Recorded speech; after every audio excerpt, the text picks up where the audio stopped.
Assalamualaikum Ulin. Waalaikumsalam, Pak. Teman-teman yang lainnya belum ada nih? Belum, kurang tahu, Pak. Yang ini ikut manajemen organisasi siapa aja selain Ulin? Semuanya ikut kayaknya, Pak. Ya, Kelas ikut. SI. Ya. Oke. Kita mulai aja ya sambil menunggu teman-teman yang lain ya.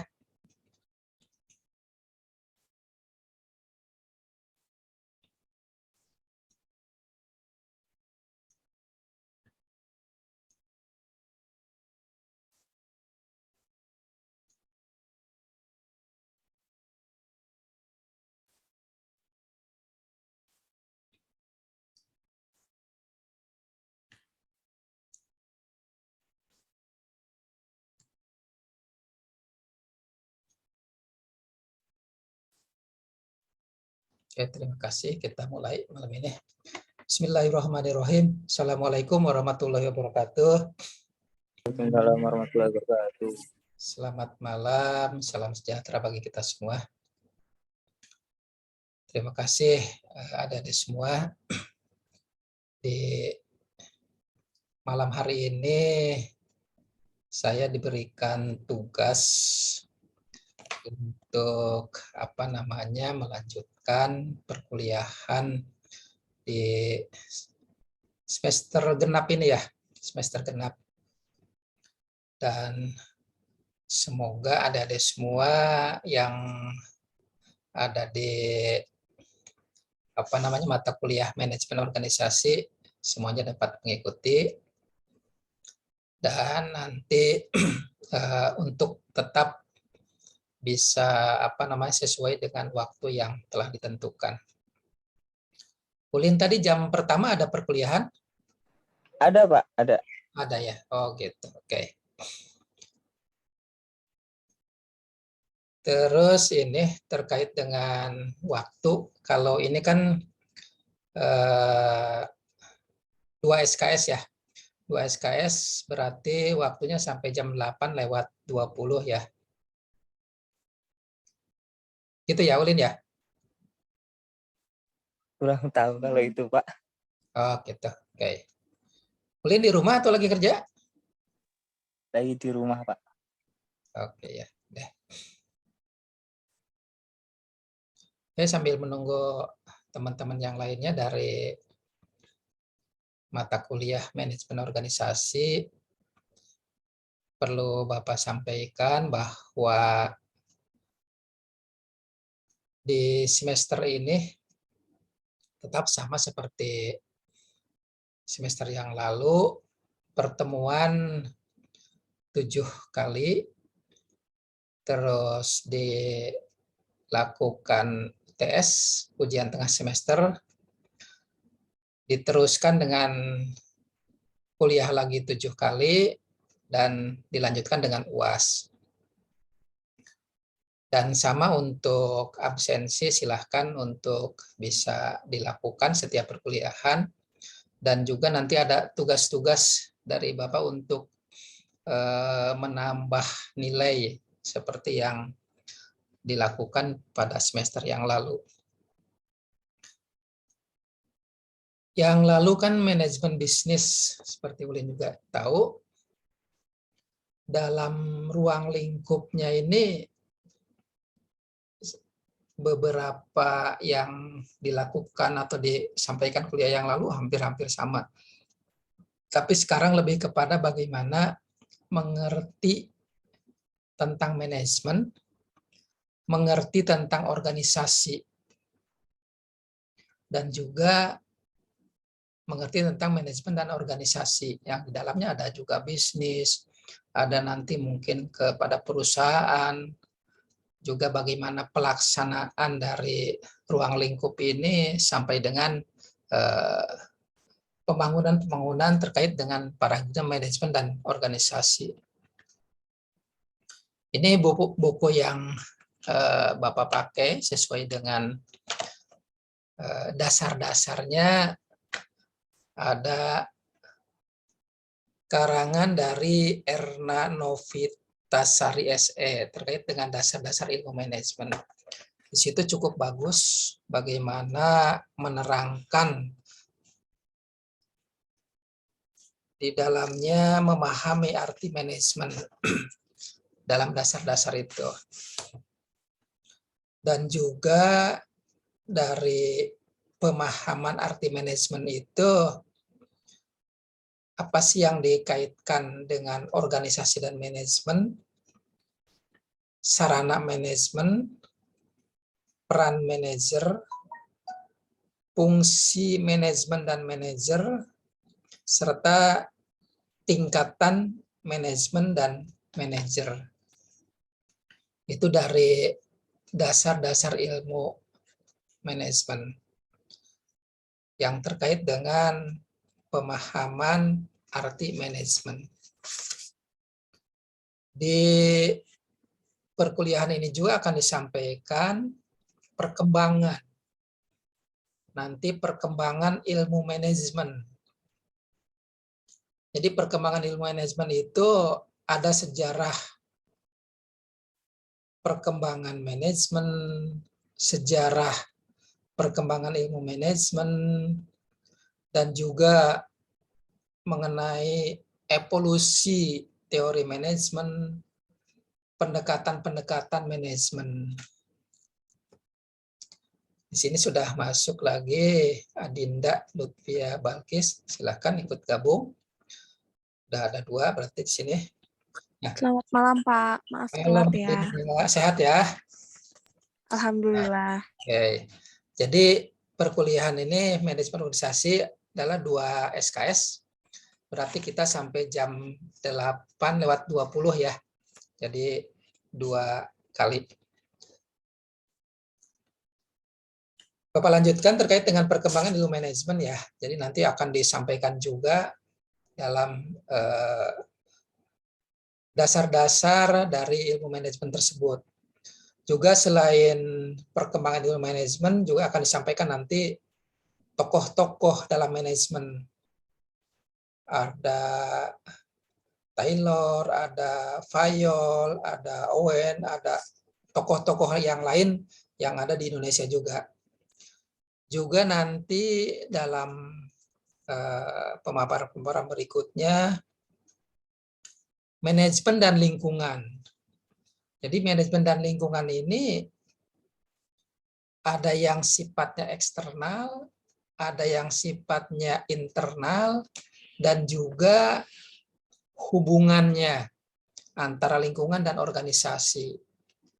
Juga terkait dengan tanggung jawab sosial manajer, karena manajer itu sebagai bagian dari proses memanage dalam suatu organisasi tadi. Nanti berikutnya juga akan disampaikan terkait dengan perencanaan dalam manajemen. Ya, perencanaan dalam manajemen itu nanti disampaikan lebih kepada memanage dalam suatu perusahaan. Selain juga nanti akan disampaikan memanage dalam perencanaan-perencanaan sebagai birokrat atau pemerintahan. Dan dalam perencanaan dalam manajemen ini nanti akan disampaikan apa sih hakikat dan pentingnya perencanaan, batasan perencanaannya, unsur-unsur perencanaan, jenis-jenis perencanaan, juga terkait dengan proses penyusunan perencanaan, atau juga bagaimana perencanaan itu bisa efektif, bisa efisien. Itu nanti akan disampaikan dalam dasar-dasar ilmu manajemen. Terus juga terkait dengan organisasinya, itu melihat gaya kepemimpinan dalam manajemen. Apakah itu kepemimpinan transformasional, apa transaksional, atau juga kepemimpinan saat ini atau pandangan-pandangan kepemimpinan saat ini. Itu yang nanti beberapa disampaikan juga. Tentunya dalam suatu organisasi, manajemen itu pengambilan keputusan nanti menurut para ahli, apa sih yang ada dalam organisasi tersebut yang dikaitkan dengan para manajer dalam suatu manajemen. Dalam pengambilan keputusan manajemen itu harus beberapa pertimbangan dan memperhatikan. Nah, pengambilan keputusan ini bagaimana menurut para ahli? Apa juga yang menjadi tahapan pengambilan keputusan serta jenis-jenis keputusan manajemen dalam organisasi tadi? Yang dikaitkan dengan tahapan gaya kepemimpinannya itu bagaimana untuk memutuskan suatu peningkatan atau permasalahan dari organisasi yang ada. Juga keputusan individual atau juga kelompok itu dalam pengambilan keputusan. Selain dalam persiapan perencanaan, tentunya juga dalam pengorganisasian. Nanti dalam pengorganisasian ini kaitannya dengan manajemen akan disampaikan yang dimaksud pengorganisasian dan juga organisasi itu apa. Di dalamnya ada struktur organisasi, mungkin ada bidang-bidang atau departemen-departemen, ada penyelesaian tugas atau pembagian kerja, juga yang terkait dengan pekerjaan yang tersentralisasi atau mungkin yang desentralisasi yang di wilayah-wilayah, itu akan menjadikan pengorganisasian, termasuk juga wewenang-wewenang apakah itu desentralisasi dan desentralisasi. Ini proses memanage dalam suatu organisasi. Jadi banyak sekali kaitan-kaitannya dengan jiwa kepemimpinan dalam suatu memanage ini. Jadi kewenangan-kewenangan dalam delegasi tadi. Dalam pengorganisasian juga nanti manajemen SDM-nya bagaimana? Apakah itu yang dimaksud sumber daya manusia atau juga mungkin manfaat yang dirasakan dalam organisasi terkait dengan manajemen SDM. Nah, dalam pelaksanaannya manajemen SDM itu ada proses penyusunan, ada pengadaan, ada pengembangan, ada pemanfaatan, dan juga terkait dengan kepegawaian atau SDM ini status dan tugas manajer sebagai pegawai atau sumber daya manusia tadi. Dan mungkin kalau ada pernah mendengar seorang manajer itu bagaimana selain mengambil keputusan juga pengarahan-pengarahannya. Pengarahan-pengarahan serta pengawasan atau pengendalian. Dari perencanaan pengorganisasian dalam manajemen dan organisasi itu Bapak kaitkan nanti selain dengan pengantar manajemen publik yang di dalamnya tentang manajemen organisasi, juga nanti ada kaitannya dengan konsep sejarah, model, strategi, kontribusi terkait dengan SDM ini. Kontribusi kepada organisasi yang tentunya seorang manajer yang bisa memanfaatkan, menggerakkan SDM untuk mencapai suatu tujuan dari organisasi tadi. Ini juga karena adik-adik sebagai yang menggeluti bisnis, menggeluti teknologi informatika, bagaimana bisnis atau manajemen bisnis pemasarannya. Selain yang tadi Bapak sebutkan, ada manajemen pemerintahan. Ada juga nanti manajemen risiko bisnis.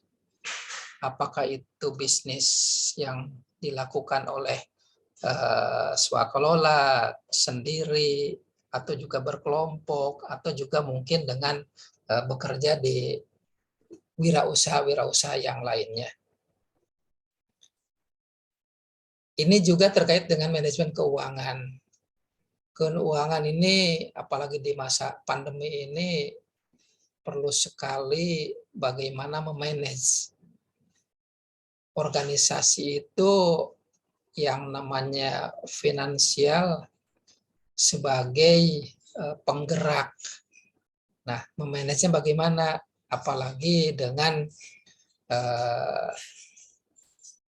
keuangan yang harus efisien, efektif mungkin dikaitkan dengan perubahan-perubahannya. Apakah masa pandemi, perubahan globalisasi, perubahan politik, dan juga perubahan-perubahan situasi selain di dalam negeri, mungkin ada di luar negeri yang terkaitannya dengan manajemen perubahan ini.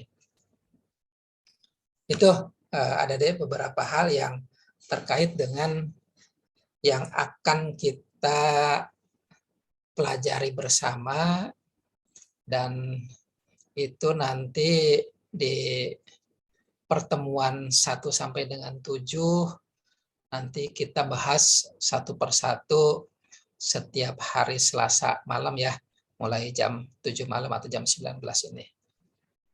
Nah, dilanjutkan sekarang. Pengertian organisasi dan manajemen. Mungkin adik-adik sudah banyaklah mendengar kata organisasi dan kata manajemen. Organisasi itu dapat diartikan sebenarnya adanya kumpulan dari orang-orang, adanya berkelompok yang menjadi satu, kumpulan dari orang-orang ini yang bekerja bersama-sama.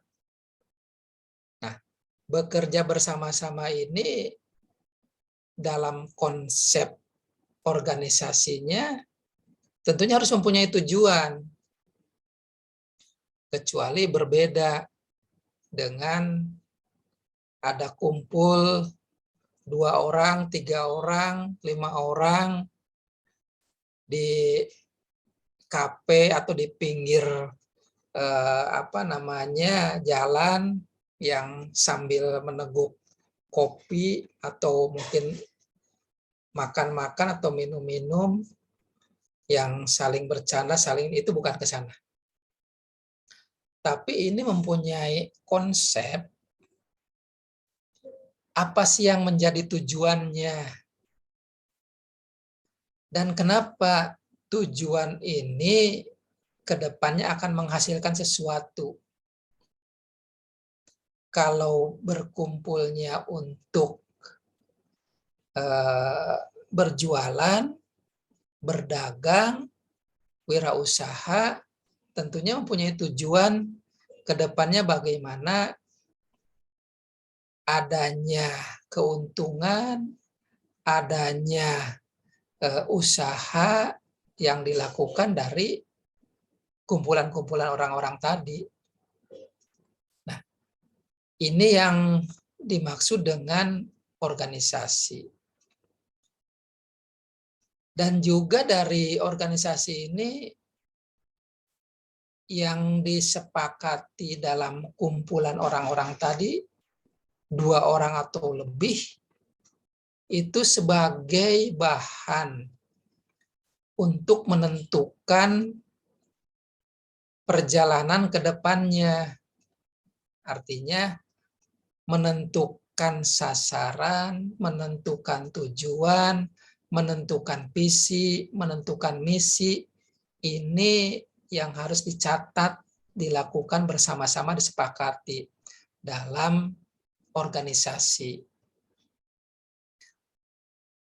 Itu kalau dilihat dari segi usaha yang kedepannya akan menghasilkan keuntungan. Berbeda juga dalam organisasi, misalnya ada perkumpulan remaja misalnya di Jalan Ciater soalnya gitu. Nah, itu juga sama. Apa yang menjadi organisasinya?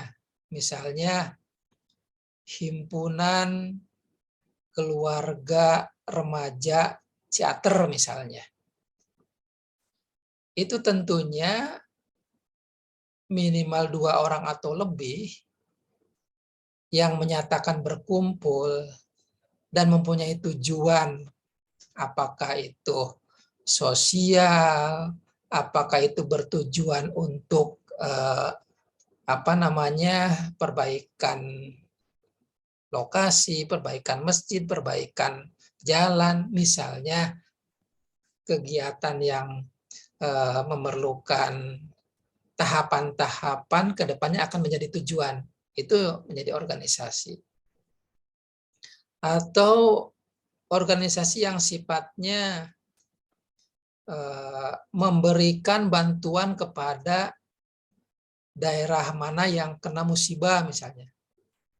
Nah, organisasinya itu dibentuk saat itu mungkin sampai dengan selesai tersampaikannya dana-dana atau mungkin barang-barang yang akan diberikan kepada yang lain.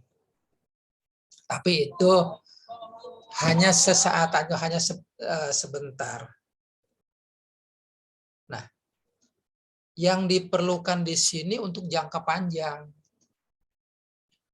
Organisasinya antara kumpulan dari orang-orang yang bekerja bersama-sama untuk mencapai tujuan yang telah ditentukan atau tujuan tertentu yang telah ditentukan di saat pembentukan atau sebelumnya. Misalnya, Ulin, Adinda mempunyai gagasan membentuk suatu perusahaan, katakanlah. Perusahaannya apakah mungkin PT, CP, atau juga yayasan. Ini sama. Yang namanya PT itu organisasi, yang namanya CP juga organisasi. Karena sekarang hanya beberapa orang ini bisa membentuk suatu perusahaan tadi. Nah, dari organisasi yang dibentuk ini disepakati, misalnya Ulin dan Adinda itu mau membentuk suatu perusahaan dengan teman-teman yang lainnya, misalnya. Membentuklah suatu perusahaan tadi. Tentunya apa yang menjadi rencana ke depannya kok membentuk perkumpulan ini. Oh, misalnya karena akan melakukan kegiatan-kegiatan ikut tender misalnya. Kegiatan-kegiatan pengadaan barang dan jasa atau kegiatan-kegiatan untuk membuat toko atau membuat juga tempat perdagangan. Nah, dengan contoh mendirikan organisasi ini yang akan dijadikan atau berkumpulnya dari orang-orang yang di dalamnya bekerja sama satu tujuan untuk membuat satu perusahaan. Kenapa harus dicatat? Karena ini harus membutuhkan badan usaha. Badan usahanya dari mana ditetapkannya? Tentunya oleh notaris. Nanti notaris dalam perkumpulan orang-orang ini yang membentuk badan usaha pasti akan dilihat mana KTP-nya, mana alamat-alamatnya, dan mana isian-isian dari format tadi, dari berita acara, dari agenda pertemuan tadi, tujuannya akan menjadi apa ke depannya. Itu yang dikatakan organisasi yang ada finansialnya. Jadi banyak. Untuk organisasi ini dapat dibentuk oleh siapapun. Artinya di dalamnya 2 orang atau lebih yang bekerja bersama-sama, ada tujuan yang dicatat yang kedepannya akan menjadikan apa tujuan tertentunya. Dan itu dicatat itu supaya kedepannya pasti ada perubahan, ada pergeseran, ada perbaikan, ada mungkin peningkatan. Jadi banyak hal yang terkait dengan organisasi itu. Dari Bernard menyampaikan bahwa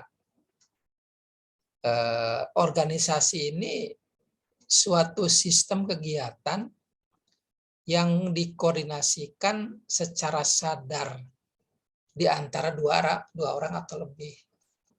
Itu yang Bapak sampaikan tadi, berbeda, berkumpul di pinggir jalan, sambil ngopi, sambil makan-makan, itu organisasinya bukan yang dimaksud untuk tujuan tertentu. Dan tidak ada kesepakatan ke depannya akan menjadi yang disebutkan perubahan-perubahannya. Tetapi Bernard menyampaikan bahwa organisasi itu sebagai suatu sistem, suatu kebutuhan kegiatan yang dikoordinasikan secara sadar. Nah, ini secara sadar. Jadi saling memahami, saling memberikan kontribusi, saling juga menginformasikan, saling menyampaikan data-data, dan saling menyepakati apa yang didefinisikan di sini. Jadi Bernard menyampaikan bahwa organisasi dalam sebuah sistem ini nanti ada kesadaran yang dibutuhkan. Apa sarana prasarananya, sekretariatnya, langkah-langkah ke depannya, dan juga bagaimana penambahan-penambahan dari yang dimasukkan dalam organisasi tersebut. Mungkin tidak hanya 2 orang itu aja. Bisa nambah 2, 3, 10, 100, 1000. Itu bisa. Tetapi nanti itu dalam organisasi. Hanya yang akan disampaikannya, ini apakah pendirinya 2 orang tadi, yang lain mengikuti sebagai anggota, atau juga nanti disamakan hak dan kewajibannya, apakah betul-betul bisa disamakan.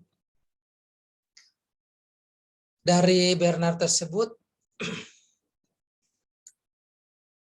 terdapat ada yang dimaksud dengan teori orientasi.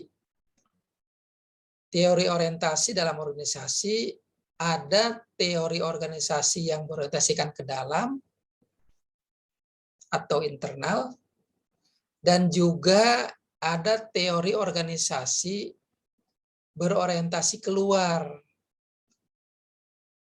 atau eksternal. Nah, dari Bernard di sini apakah itu orientasi ke dalam, apakah itu orientasi keluar, tapi sama dalam satu sistem kegiatan yang dikoordinir secara sadar.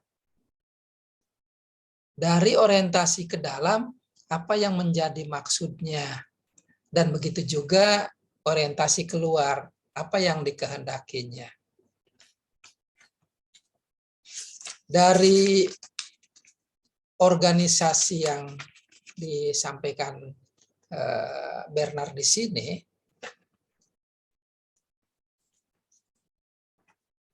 teori organisasi yang berorientasi ke dalam itu biasanya disebut sebagai orientasi tertutup. Kenapa disebut orientasi tertutup? Karena Bernard menganggap organisasi sebagai satu kesatuan yang independen.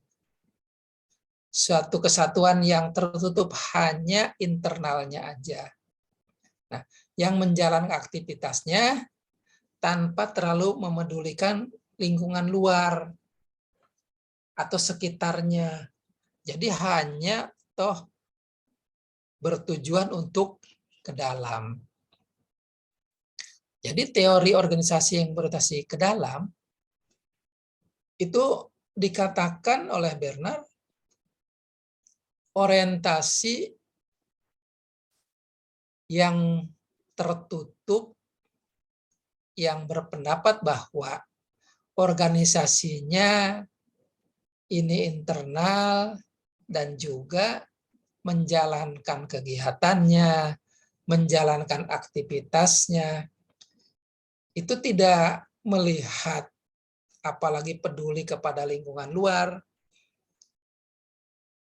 lebih yang disorot dari sasaran, tujuan yang ditentukan sebelumnya.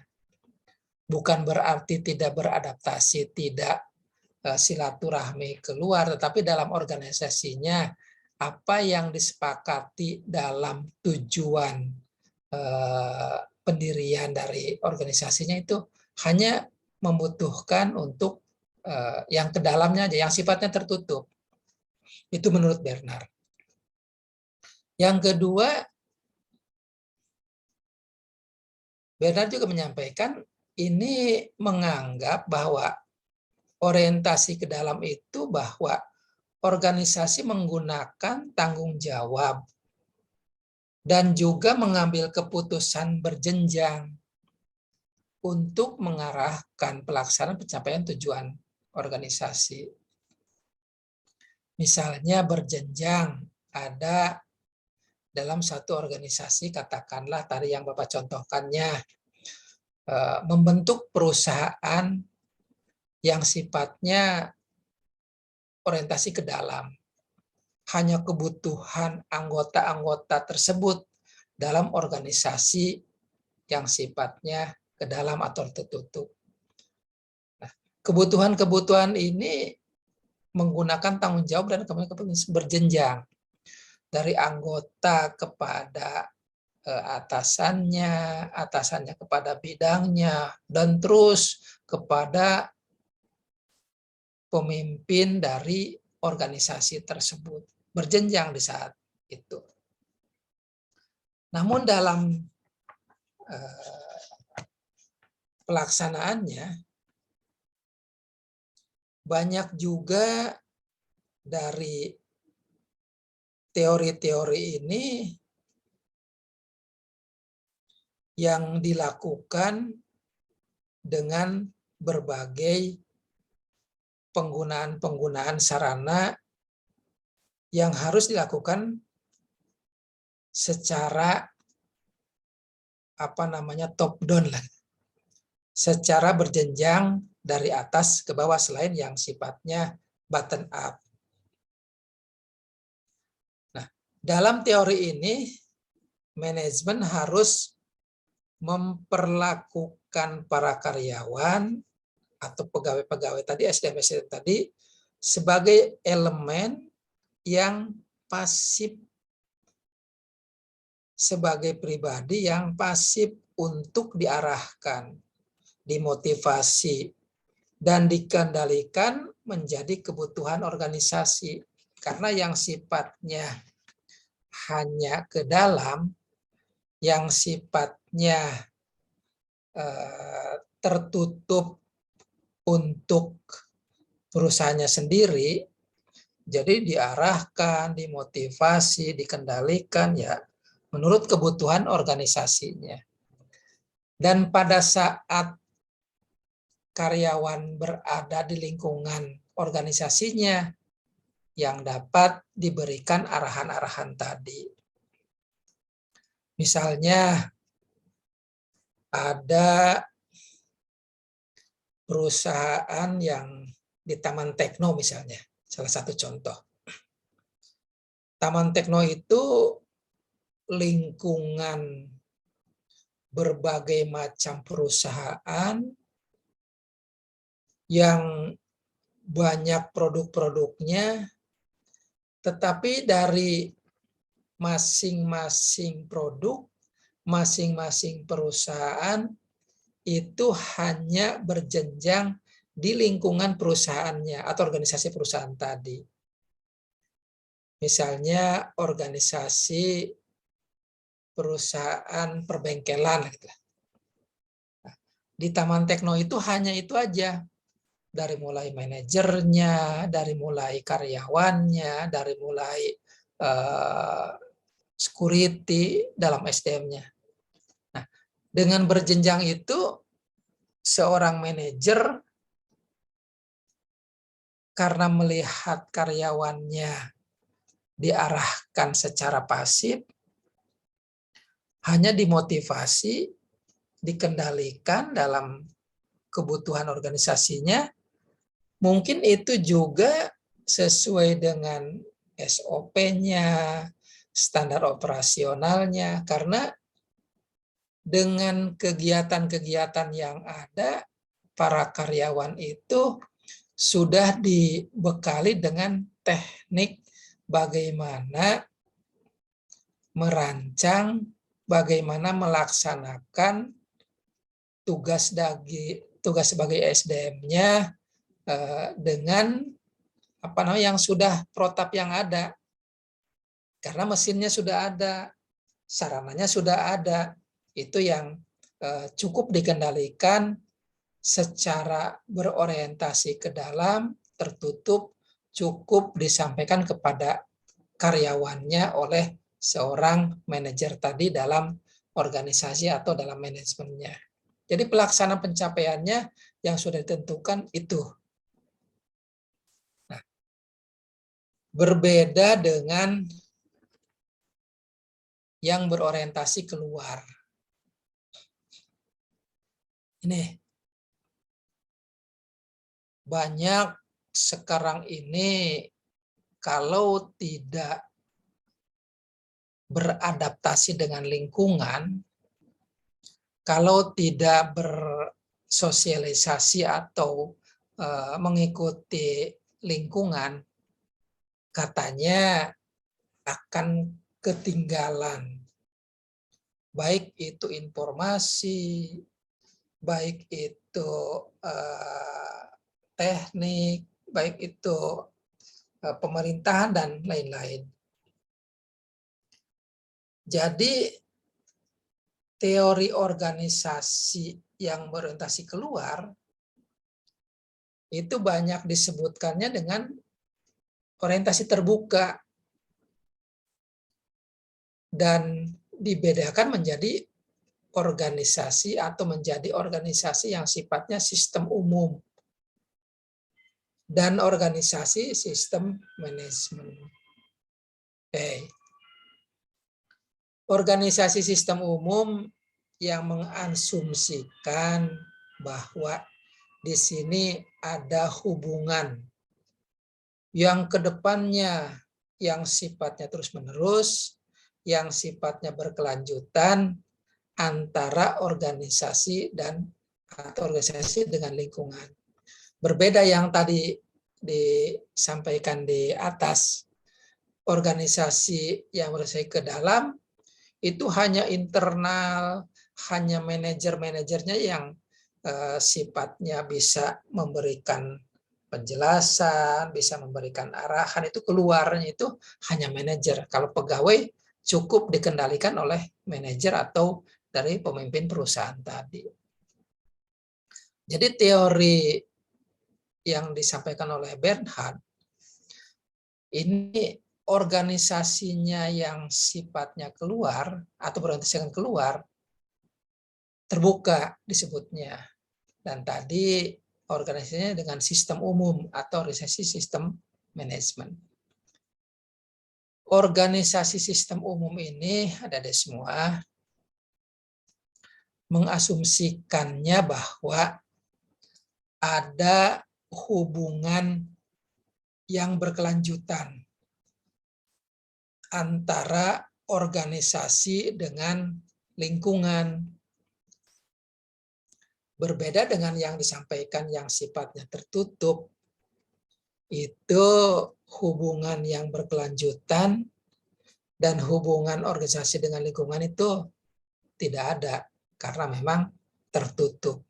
Kalau yang di sini terbuka, organisasi yang terbuka yang banyak dipengaruhi oleh lingkungan-lingkungan.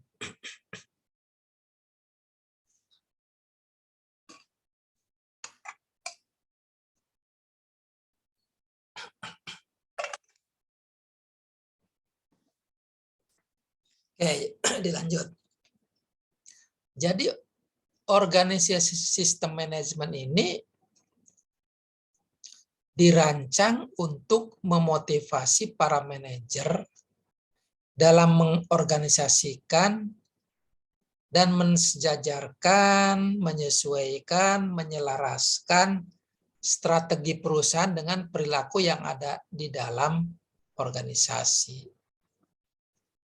Manajer harus tahu apa yang ada di sekitarnya, sehingga manajer menyampaikan strategi perusahaan ini kepada para pegawai atau karyawan yang ada dalam organisasi tadi, kepada semuanya, bahwa lingkungan itu mempengaruhi terkait dengan organisasi yang sifatnya terbuka. Baik itu kepada masyarakat di sekitarnya, kepada pemerintahan lewat RT, RW, kelurahan, kecamatan, bahkan sampai ke tingkat kota.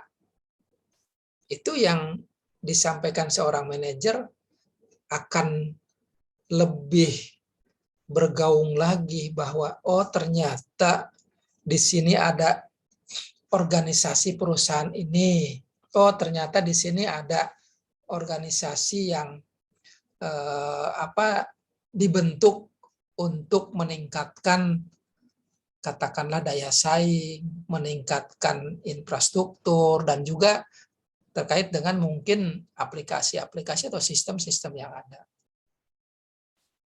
Perbedaan yang berorientasi ke dalam dan keluar, ini yang keluar bagaimana mematangkan, bagaimana bisa mempengaruhi bahwa yang dikaitkan dengan kebutuhan organisasi yang sudah dibentuk atau yang sudah disetujui di awal sebelumnya, ini menjadikan bahwa sistem manajemen ini dirancang untuk memotivasi para manajer, para pemimpin perusahaan untuk menyiapkan bahwa strategi perusahaan atau organisasi ini harus mempunyai keputusan yang disepakati oleh tim dari perusahaan tersebut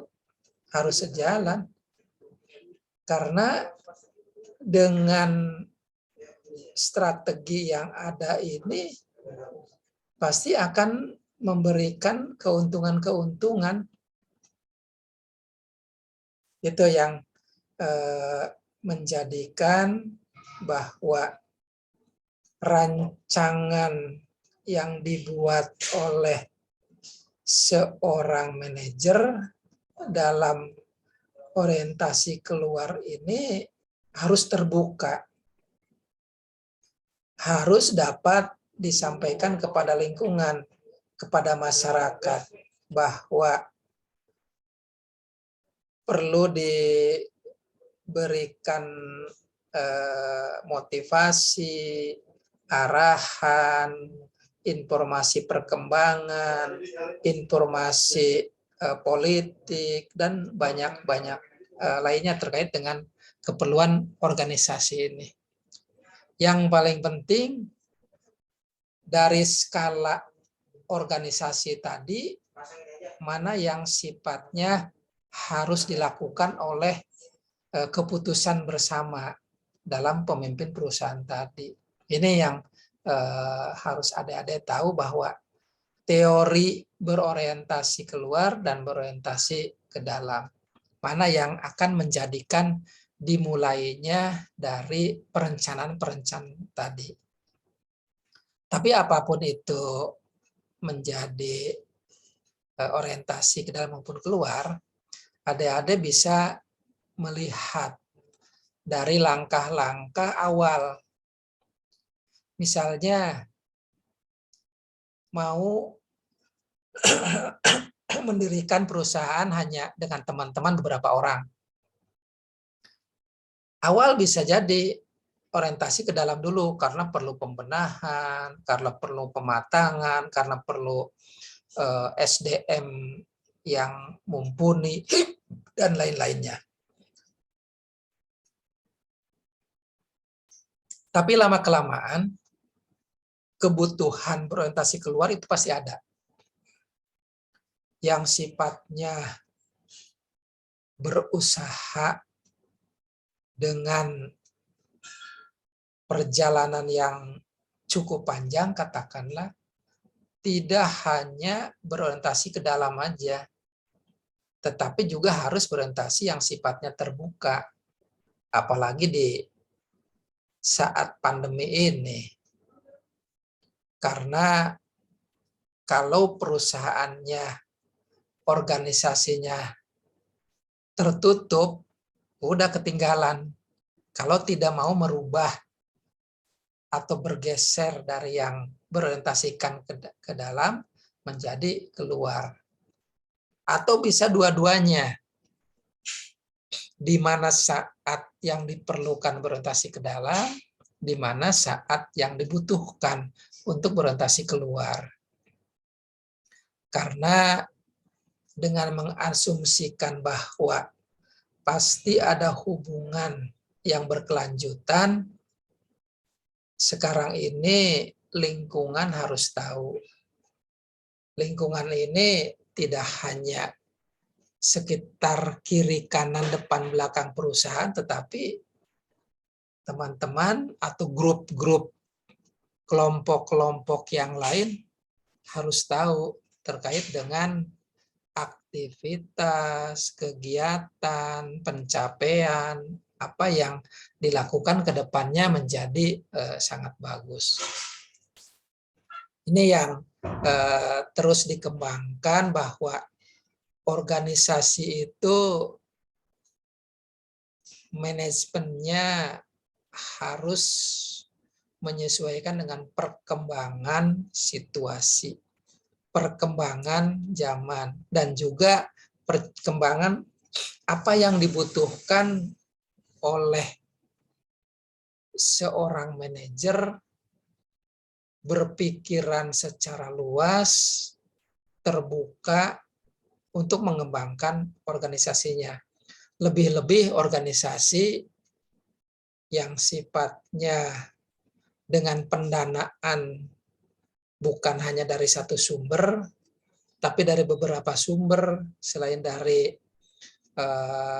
investasi dari dari masing-masing, ada dari investor dari luar, dan juga bahkan ada pendanaan dari perbankan. atau mungkin dari lembaga keuangan yang lainnya. Itu yang harus terbuka. Misalnya ini ada organisasi koperasi lah, seperti yang Bapak sampaikan di atas, salah satu manajemennya. Organisasi koperasi itu jangan sifatnya berorientasi tertutup atau ke dalam. Karena koperasi kalau tertutup atau ke dalam, seorang pengurus koperasi atau seorang manajer koperasi itu harus membuka apa yang dilakukan dalam kegiatan-kegiatannya. Kalau tertutup, yang hanya tahu pengelola keuangannya atau bendaharanya atau hanya pengurusnya, itu akan tidak kelihatan perkembangannya. Jangan-jangan yang dilaporkan fiktif. Kalau sifatnya orientasinya hanya ke dalam atau tertutup tadi. Kenapa dilaporkan hanya fiktif? Hanya itu aja yang tahu. Perkembangannya tidak tahu lingkungan, karyawan, atau anggota, atau mungkin juga yang lainnya. Nah, harus dilakukan secara terbuka. Misalnya, simpanan dana yang dari anggota ada berapa? Karena dapat dihitung misalnya, anggota ada 50 orang. Satu anggota rata-rata katakanlah 1 juta untuk penyertaan modalnya. Kalau 50 orang kali 1 juta berarti kan udah 50 juta. Kalau itu organisasinya tertutup, jadi hanya 1-2 orang aja yang tahu, yang lainnya tidak tahu, itu yang tidak memungkinkan dengan cara tadi. Jadi harus berorientasi keluar yang sifatnya terbuka. Kenapa harus berorientasi keluar? Karena harus jelas. Yang 50 ini menjadi keuangan sumbernya dari berbagai macam investasi atau masukan. Mungkin dari 50 juta itu berapa sih yang ada di kas? Berapa sih yang ada di bank dengan gironya atau depositonya? Berapa sih yang dibelanjakan menjadi aset? Apakah mebeler, apakah meja, apakah AC, atau kursi, dan lain-lain. Berapa yang menjadi catatan aset. Dan juga dari dana yang ada, mungkin ternyata ada pinjaman keluar yang belum kembali. Itu akan menjadi piutang. Nah, berapa piutang yang saat ini berjalan, uang yang ada di luar? Jangan-jangan kalau yang sifatnya orientasi tertutup, ini akan tidak terlihat. Uangnya ada di mana? Karena kalau laporan secara tertulis itu bisa dibaca di mana-mana oleh siapapun. Tetapi kalau yang sifatnya terbuka, itu akan mudah. Setiap saat transaksi baik itu pendapatan maupun pengeluaran akan terlihat. Itu yang sifatnya harus terbuka. Jadi jangan sampai nanti yang menjadi organisasi dari para pelakunya, dari para pengurusnya, dari para manajemennya, itu mana yang harus dilakukan secara tertutup dan juga secara terbuka, atau yang orientasi ke dalam dan orientasi keluar. Nah, adik-adik juga harus bisa mempelajari. Tentunya mempelajari ini bisa juga ikut terjun langsung atau juga menjadikan satu bagian yang di dalamnya ikut berkecimpung, mempelajari, dan tentunya ini akan menjadikan hubungan yang berkelanjutan.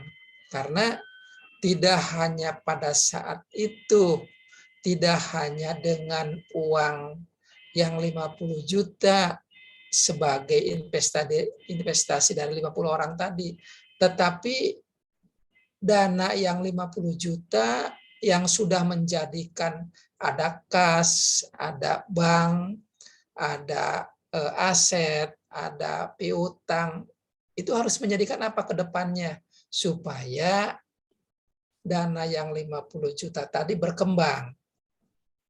Berkembangnya tentunya kan harus diusahakan, dijadikan mana yang bisa membuat produksi yang menguntungkan atau juga bisa membuat perusahaan tadi atau organisasi perusahaan tadi secara sistem untuk menjadikan strategi perusahaannya. Tentunya ke depannya harus bisa menambah, tidak hanya 50 juta aja dari yang 50 orang tadi. Tapi karena sudah terikat menjadi satu kesatuan dalam perusahaan, dalam organisasi yang 2 orang atau lebih tadi dalam definisi tadi, ini sekarang sudah menjadi 50 orang, ke depannya harus menjadi apa? Itu yang harus disesuaikan. Nah, kesesuaian tadi lakukan rencana seperti yang Bapak sampaikan tadi, rencana menjadikan kegiatan dari organisasi perusahaan tadi. Katakanlah dari dana yang 50 juta tadi, perusahaan ini karena dalam perusahaan yang membuat katakanlah produk yang gampang itu produk parfum lah misalnya. Dalam produk parfum ini punya dana 50 juta dari berbagai macam parfum. Nah, melihat evaluasi karena yang sifatnya orientasi keluar dan terbuka ini, ternyata lingkungannya ini dari informasi survei dan juga berbagai bahan yang dilihat, ini perusahaan parfum ini ternyata cukup diminati banyak konsumen. Nah, dari organisasi yang ada, karena sifatnya ini terbuka, lakukan penjualan-penjualan selain yang sudah diberikan dengan dengan kegiatan keluar, ini juga dilakukan dengan perdagangan atau penjualan lintas regional lah katakanlah. Misalnya tadinya se-Tangsel menjadi se-Tangerang Raya, juga se-Banten, se-provinsi, se-Jawa, dan lain-lain. Tergantung dari kebutuhan-kebutuhan yang dimaksud tadi di atas, bahwa organisasi itu harus dilakukan apa yang menjadi tujuannya ke depan. Di sini strategi perusahaan ini harus disampaikan karena setiap SDM pegawai pasti membutuhkan peningkatan. Organisasilah di situ yang harus berperan. Nah, organisasi ini dipimpin oleh seorang manajer harus bisa mengembangkan ke depannya ini yang akan menjadikan peningkatan organisasi sehingga akan menghasilkan. Direncanakan katakanlah dalam 1 tahun dari 50 juta misalnya 20% dari total simpanan-simpanan investasi dari 50 orang anggota. Kalau 50 juta 20%, berarti sampai dengan akhir tahun ini ditarget, dipersiapkan untuk mencapai 60 juta. Dari mana 60 juta?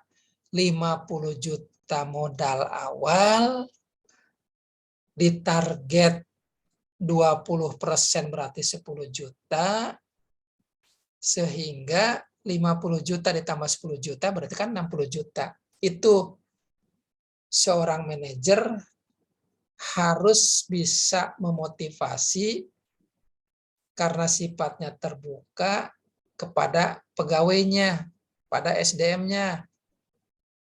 Sampaikan misalnya dengan pola yang strategis. Nah, ini juga jangan hanya lisan. Ini harus dengan pola yang strategis, dengan sistem, dengan catatan, dengan tertulis. Target katakanlah tadi 20%.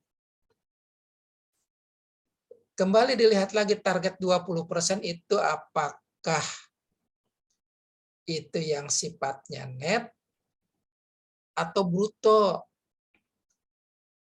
Kalau sifatnya net, berarti segala biaya-biaya, segala kebutuhan pembayaran pegawai, segala kebutuhan pembayaran yang lainnya misalnya listrik, transportasi, dan biaya-biaya entertain lainnya berarti di luar yang 20%. Itu yang harus dilihat oleh organisasi dalam rumusannya di manajer itu. Jadi harus dilihat ke depannya.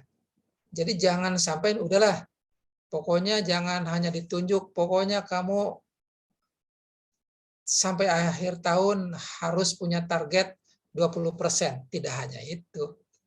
Tertulis, terencana, dan terlihat secara terbuka. Karena kemungkinan itu dari 20% itu jangan-jangan bruto. Kalau itu bruto berarti di dalamnya semua pengeluaran biaya-biaya kos yang ada, apakah itu belanja pegawai, belanja listrik, belanja telepon, belanja internet, belanja yang lainnya habis.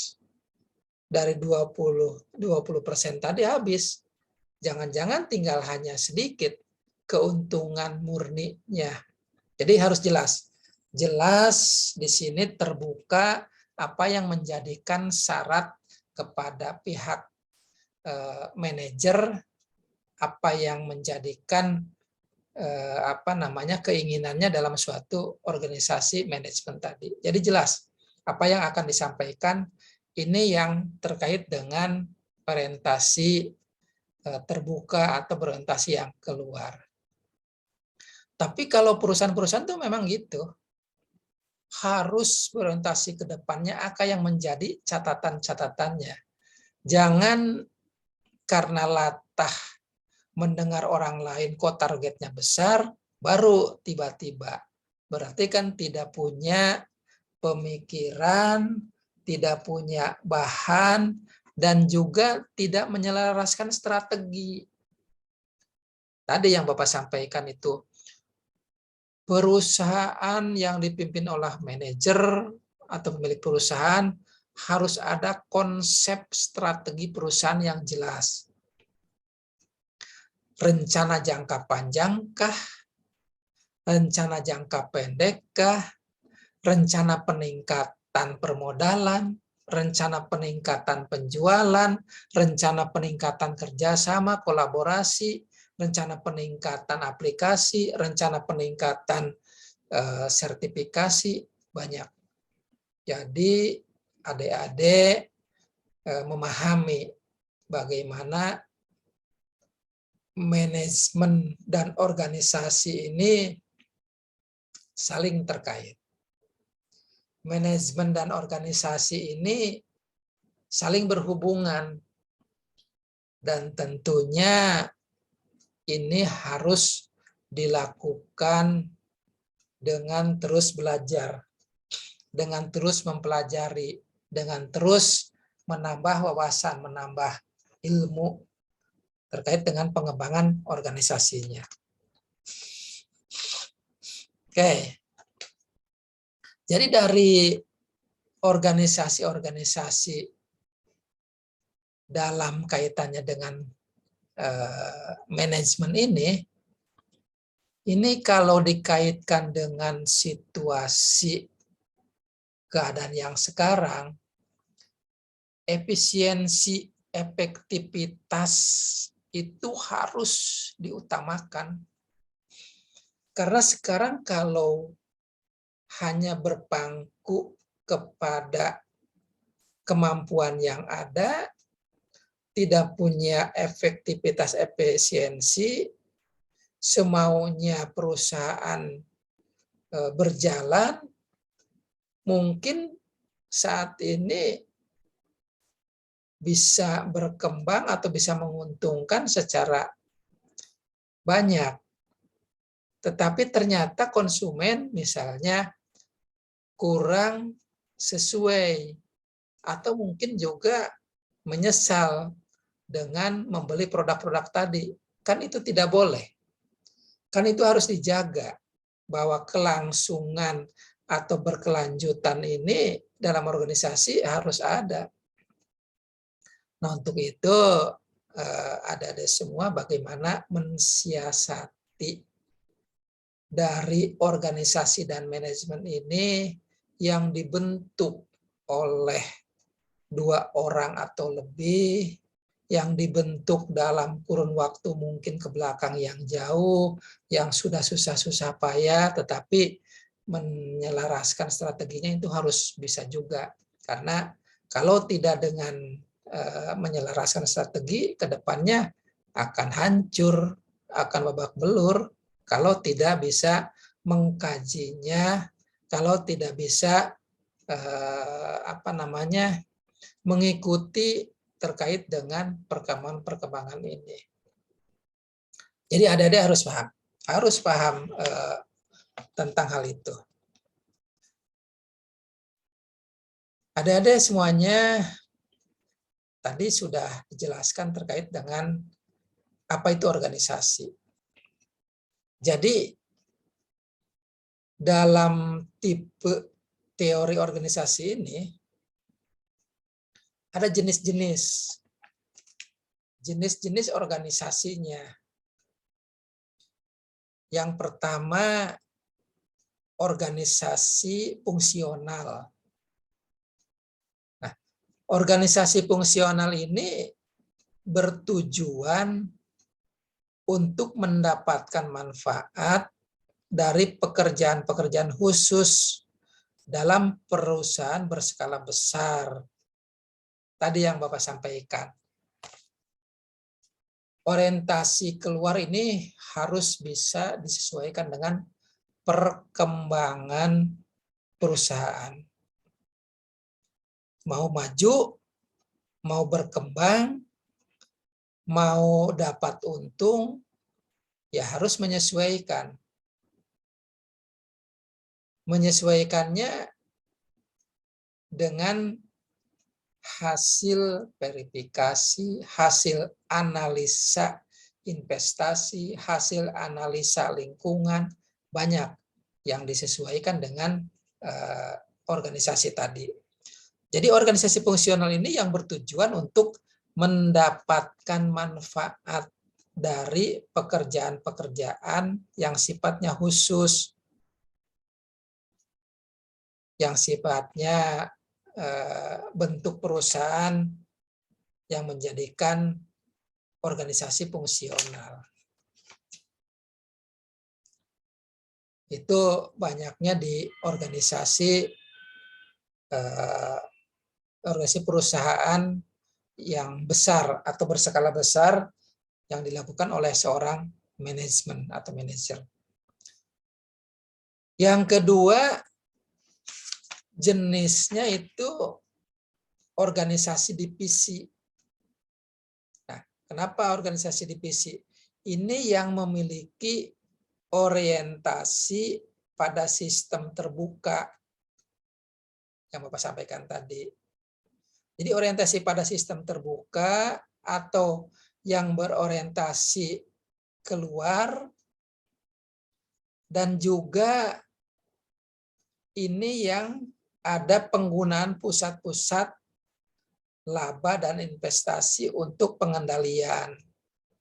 Karena dengan orientasi keluar yang sifatnya terbuka, ini yang dilakukan untuk penggunaan pusat-pusat dari investasi tadi, yang sifatnya untuknya ada pengendalian. Yang ketiga dari jenis-jenis tadi antara lain ada organisasi matrik.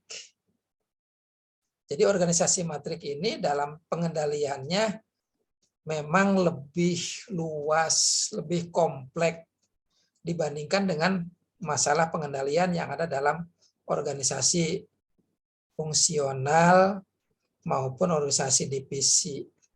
Jadi organisasi matrik ini lebih kompleks, lebih luas, sehingga memerlukan dari orientasinya ini apa yang menjadikan sistem manajemen yang harus dilakukan.